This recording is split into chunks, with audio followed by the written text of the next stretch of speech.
Chocolate মাখা খাবো। Chocolate মাখা, চকলেট মাখা। এটা আমি দামও খুবই সীমিত রেখেছি। আমি আহামরি দাম না, আমার কাছে শরবত খেতে আসলে কেউ ফেরত যাবে না। পয়সা থাকলেও খেতে পারবে, পয়সা না থাকলেও খেতে পারবে।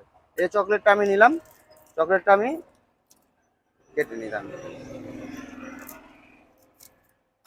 এই যে চকলেটটা এটা কি মাখা হবে? হ্যাঁ হ্যাঁ, চকলেট মাখা খাবেন। যেরকম নামও যা চকলেট মাখা, খেতেও সুন্দর স্বাদ।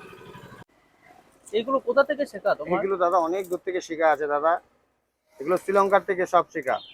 বহুত রকমের, এখানে তো আমি জাস্ট 42 রকমের শরবত করেছি, ওখানে আমার বাড়ি 120 রকমের শরবত ছিল। এই যে চকলেট, দুটো চকলেট দিলাম।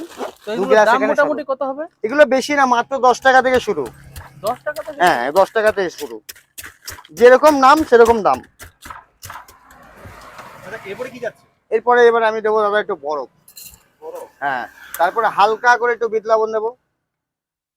আর একটু পার্সোনাল মশলা দেবো, এটার নাম কেউ জিজ্ঞাসা করবে না। অনেক ইউটিউবাররা আমাকে জিজ্ঞাসা করেছে, কিন্তু আমি নাম বলিনি। কারণ হ্যাঁ, সিক্রেট মশলা। এই যে সব মশলা, নানান রকম মশলা দিয়ে এবার আমি একটা ছোট্ট করে আপনাদের চকলেট মাখা খাইয়ে দেখাবো। এই যে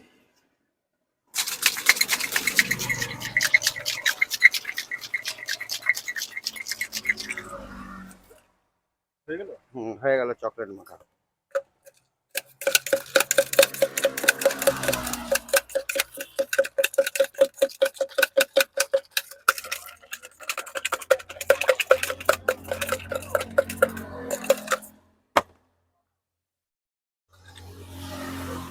এই ছোট্ট গ্লাসে কত করে? ছোট্ট গ্লাসে 10 টাকা। এটা জাস্ট টেস্টের জন্য। যদি ভালো লাগে সে আবার 20 টাকা আছে, 50 টাকা আছে, 55 টাকা আছে, বিভিন্ন রকমের আছে চকলেট মাখা। এবার হালকা করে একটুখানি লেবু দিয়ে দেবো।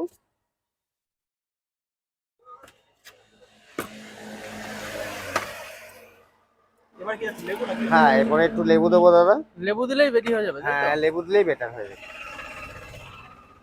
আর 10 টাকাতে 10 টাকাতে হ্যাঁ। কি করে দিচ্ছ? এই যে চকলেট মাখা, এতে কোনো স্ট্র দেবো না, কারণ এটা মাখা তো, এটা হাতে করে খেতে হবে। এটার নাম কি আছে দাদা? এটা চকলেট মাখা। চকলেট মাখা? হ্যাঁ। বলছি যে এটা চকলেট মাখার দাম কত আছে? 10 টাকা, 10 টাকা। বাহ, আর এটা খেতে গেলে কোথায় আসতে হবে? এটা খেতে গেলে সমুদ্রগড়, জালাহাটি, বেলতলা মিলন সংঘ ক্লাবের পাশেই আসতে হবে। বাহ। আর নাম যদি আছে? আমার কাছে না আসো, শ্রীলঙ্কা আবার যেতে হবে। এই 10 টাকা চকলেট খেতে গেলে আপনার 50,000 টাকা খরচা করতে হবে। তাই? হ্যাঁ, আচ্ছা। ওটা 50,000 টাকা খরচা করতে হবে না, 50,000 টাকা সাবসিডি দিলাম, মাত্র 10 টাকা শরবতের দাম নিলাম। মানে এটা কি শরবত আছে বলে? এটা শরবত না, এটা একটা মাখা আছে, চকলেট মাখা। চকলেট মাখা? হ্যাঁ।